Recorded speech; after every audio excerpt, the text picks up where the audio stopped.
He kōna e purangi tēnei nā te reo irirangi o Aotearoa. Kia ora and welcome back to the Music 101 interview podcast. In today's interview, I'm throwing it back a couple of years to 2021 when I had the opportunity to interview for the first time Moby. Many consider Moby to be one of the most important music figures of the early 1990s, bringing dance music to the mainstream. His iconic album Play, released in 1999, was a huge global hit, taking him into further stardom, but as you'll hear, further into a dependency on drugs and alcohol.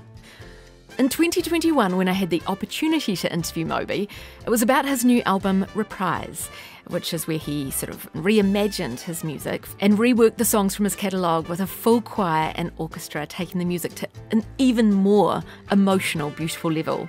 And I'd heard that alongside the new album, he was also releasing a self-directed documentary called Moby Doc, with the intent to help people understand his previous behaviour and the reason why he behaved sometimes controversially. As you'll hear, Moby's quite reflective and philosophical about his life's journey. He talks to me about his career and his addiction and his regret, and this interview discusses suicide too. Your music was so influential in New Zealand. There was a time where everyone had your album, and it was such a great memory. When listening to some of your music, and especially the new ones sort of redone, it's made me really happy remembering what a wonderful time it was when the album came out. Does it take you back to good times as well? There's, I guess, a couple of different ways to look at that. One, I could take the sort of objective view and look at the world. You know, when the album Play was released, it was 1999. Bill Clinton was still president. 9/11 hadn't happened. Russia was moving into the category of democratic Western states. Climate change was a blip on the radar. And also then personally, I was a lot younger. I was so much more sort of innocent and naive. So I guess it depends which perspective I use. And also, if I'm being honest, the period in which the album Play became successful was so surprising because when it was released, it was supposed to be a failure. You know, I had been dropped by my American record label and I thought my career was over. And every week when Play became more successful, it was like this magical, wonderful surprise. So yes, I look back at it with a lot of fondness. I guess the dark side for me is that I was also drinking a lot and taking a lot of drugs. It was the beginning of a 9 or 10 year, dark addiction period, but the beginning of it was relatively benign. Once I got sober, I realized that New York, the city of my birth, is a delightful place to be a drunk and a very challenging place to try and be sober. Is that because of memories, though, that it may bring up, buildings and everything? Yeah, there is, if I'm being a pretentious grad student, I would refer to it as Proustian. Like everything in the city is a sort of mnemonic trigger. But also, New York is this cold, hard, brutal place that only really reveals its soft side when you're drunk late at night. And it's a city that's really based around drinking and drugs and degeneracy. And the idea that you can proceed with drinking and drugs and degeneracy without consequences. But then, of course, time passes, you get older, and the consequences sneak up on you. So what's Los Angeles to you then? Because when I think of Los Angeles, the weather is beautiful and everything, but it does have a big drug culture as well. Do you know what's funny? I think I moved to Los Angeles for the weirdest reason that anyone has ever moved to Los Angeles. I moved here because there's so much nature here. Oh, no, that's not weird. That's awesome. It makes me happy, but I think most people move here for the culture, for the parties, for the job opportunities. I moved here because LA has more, so many millions of square acres of mountainous parkland. And I just thought it might be the only place in the world where you can be in the city and go hiking in the middle of winter in the sunshine and not see other people and just wear a t-shirt. A t-shirt and jeans and shoes, but you don't go hiking naked in the middle of the mountains only wearing a t-shirt. Usually, sometimes, most of the time people don't, no. One would hope so, yeah. I want to talk about your album now because it's so beautiful. Has it been in the works for a while for you to sort of reimagine these classic tracks of yours? Have you been thinking about it and contemplating it for a while? Well, I could go way, way, way back to actually when I was around 8 or 9 years old, when I first started studying music. I actually studied music theory and played classical guitar. Because your mother was into classical music, or you had some family relations that were played in orchestras too, didn't you? Well, my mother was a pianist. My uncle was a flautist. My great-grandmother taught classical composition. So I studied classical music for a few years. And then when I was 13, I heard The Clash for the first time. And I quite almost aggressively tried to unlearn the music theory that I had learned, but it's still there in my DNA.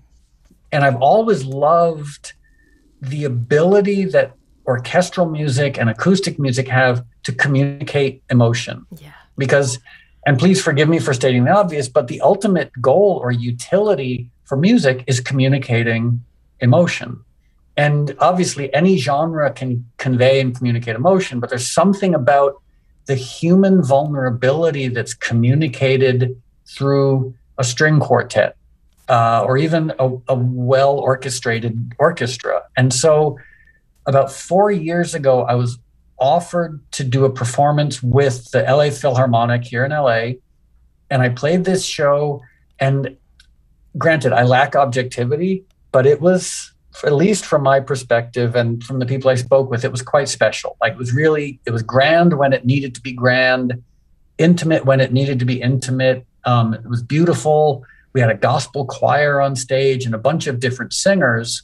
And a woman named Hannah from Deutsche Grammophon, the oldest, most respected record label in the world, happened to be in the audience. And afterwards, she asked me if I wanted to make an orchestral greatest hits album for Deutsche Grammophon. And I jumped at the chance. One, because the process is just such a unique process, like working with an orchestra and percussionists and choirs and all these things. The other is the desire to create something beautiful, or at least to try and create something beautiful. Like, I can't be so presumptuous as to say that my music is beautiful, but I can say that that's my aspiration. So who did you work with to compose the music? Had you ever worked on composition for orchestra? Yeah, luckily, my approach to composition and arrangement is fairly basic. I love the sort of simple intervals and simple arrangement. I'm a very simple arranger. Like, I'm not capable of transcribing and orchestrating incredibly complicated music. So I wrote the basic score myself, and I did the basic arrangement and orchestration. And then I handed it off to a conductor and an orchestrator. And we ended up in Hungary, which is obviously a world center for classical music. They have a great recording studio and a wonderful orchestra. So that's where we did most of the orchestral recording. And the original vocalists that you used on the original versions of the songs, did you get them back again? No, the vocalists are all people whose voices I've just loved from a distance for quite a long time. I mean, one great example of that is Chris Christopherson. There's a song on the album called The Lonely Night, and it's an obscure song that I wrote with Mark Lanigan about 10 years ago. And so for this version, I was able to get Chris Christopherson to come and record it with Mark Lanigan. And between the two of them, they have these dark, deep, rich voices of experience. And I have to say, when I was finished recording the song, it made me not want to listen to 19-year-old singers anymore. The quality of these two adults, I mean, they've been through the ringer. They've both had multiple dark nights of the soul. And you hear that in their voices and the lyrics. And there's just such a depth of experience there and humility and grace that really makes me thrilled to have voices like that on the record. I could talk to you about the record for so much longer, but I want to move on to the documentary, Moby Doc. I feel like I understand you so much more, which is, I think, the purpose of you creating this documentary. But I need to ask the question that you sort of opened up the documentary with is, with this beautiful album, where you've released 2 books, why in the world did you want to make a documentary about yourself? It sort of started about 12 or 13 years ago when I got sober, and I started going to 12-step meetings. And I found that one of the most powerful parts of the 12-step meetings was simply hearing people tell their honest stories, especially when they were complete strangers. You'd walk into a room and a complete stranger would bare their soul to you. And there was something so healing and powerful and relatable in that. And so that's one of the reasons why I've used my story as source material, through books and now this movie. The idea is to just sort of tell my story in a way that maybe other people might, at the most basic level, perhaps feel less alone, perhaps feel more of a connection to another human being, but also possibly to help people gain perspective on their own issues, especially the issues that they're ashamed of. We live in, and forgive me for stating the obvious, but we live in a culture where there's so much shame around some of our most vulnerable issues. It's heartbreaking that people feel ashamed about the things that make them vulnerable. We should be ashamed about our aggressions. We should be ashamed of the things that make us awful, not the things that are delicate and vulnerable. And so the movie is sort of looking at that, looking at how I basically tried to fix or heal deep psychological issues and some trauma through external validation, through fame, through success, and how, not surprisingly, trying to heal psychological issues with fame doesn't work, as we have seen with everyone from Anthony Bourdain to Robin Williams to Avicii to Amy Winehouse. The list just goes on. And I sadly am a part of that long tradition. Do you feel like you are lucky that you didn't go down that path? Yeah, I'm very grateful for the fact that, on the times when I didn't want to be alive anymore, I was unsuccessful at trying to end my life. I'm so grateful for that, because since those dark nights of the soul, I've learned a lot about myself, about the world in which we live. And I guess one thing that has been profoundly helpful to me, and again, it's very self-evident, but I don't think we spend a lot of time looking at it, is learning acceptance around the basic truths of the human condition. And the basic truths are so self-evident, but we all pretend that somehow we can exempt ourselves from them. The basic truths are: we age, we lose our youth and beauty, we become, if you're famous, you become less famous. If you're successful, you usually become less successful. If you're attractive, you become less attractive. But the wonderful facet of that is it happens to everyone. No one is exempt. No biological being for the last 3.5 billion years has not, in the course of its life, gotten older and eventually died. And I find some sort of solidarity in being aware of that how it applies to me, but also how it applies to all of us. At the very least, it's hard to take age and, the loss of youth, the loss of beauty. It's hard to take it personally when you realize it affects everyone. I think living in LA, I wonder if that contributes to it as well, because there's such a thing in LA to try and preserve youthfulness. And it sounds cliche for me to say plastic surgery, but also in all the healthy ways of eating and everything. Yeah, I'm a healthy vegan. I've been a vegan now for 34 years. I exercise, I do yoga. I don't do it to look young. I do it because I simply feel better by taking care of myself. It's much more like day to day. If I eat garbage and don't exercise, I don't feel very good. Whereas if I eat well and exercise, I simply feel better. But you're right. Los Angeles, oddly enough, there's so many people so desperately trying to stay young and look beautiful. And many of them are doing a bad job of it. And there's nothing like seeing someone making a desperate, sad attempt at reclaiming youth or career legitimacy or fame to make you realize you don't want to do that. Because it's as we know, and I don't want to name names because I don't need any more feuds in my life, but it's not such a good look when people fight the aesthetic ravages of aging. I have one more question for you, Moby, because I think our time is up. What's on the horizon for you next?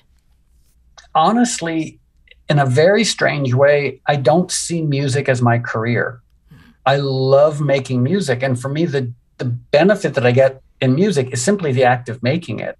So if it sells well, that's fine. Like if it, or not that anyone buys music anymore, but if it's commercially successful, that's fine. But that's not, like, my goal is not to have a career. My goal is not to have commercial success. The goal is simply to try and create music that resonates with me and that I think is beautiful, in the hope that maybe that will happen with other people and they'll think it's beautiful. And it's a funny thing, because I've been trying to come up with a term for the role of music in my life, because it's not my job, but it's not a hobby. I don't know if it's a spiritual practice or an avocation, but in any case, it's what I love to do. My actual job, I see as being an animal rights activist. Like, that's my serious, unfun day job. That's what I work on, and I don't enjoy it, but it's my life's work, is essentially working to end the use of animals by and for humans. To answer your question, that's my job, is working on that, like trying to end animal agriculture. Oh, Moby, thank you so much for your time. Well, it was a pleasure speaking with you. Yeah, thank you so much. And please, you can come over to New Zealand and perform. We're all out of lockdown and having gigs and sporting events and everything again. So come and visit. Well, here's the thing. If I come to New Zealand, performing will be the second thing on my agenda. The first thing will be trying to find someone to adopt me so I can finally give up this U.S. citizenship that is just, it's a lot better now than it's been for the last 4 years, but still, I'm so envious of anybody pretty much who is not a U.S. citizen at this point. I can take care of that for you, Moby. I can sort some things, I'm sure. Okay. I'm 55 years old, but I'm happy to be adopted by someone. Okay. I'll get in touch with a few people and make some calls. Okay. Okay, thank you so much. Well, talk soon. Okay, thanks again. Bye. Bye-bye. That interview was recorded back in 2021. I was speaking with Moby for RNZ Music about his new album at the time, Reprise. It's a gorgeous album. I'd fully recommend you to go and listen to it. He's got new vocalists. It's all his hit songs that you'll recognise and remember, but lifted with orchestral score and beautiful choirs. If you've enjoyed this interview and want to hear more like this, make sure you follow the Music 101 interview podcast, or tune in every Saturday afternoon on RNZ National when I'm live on the radio. Until next time, take care.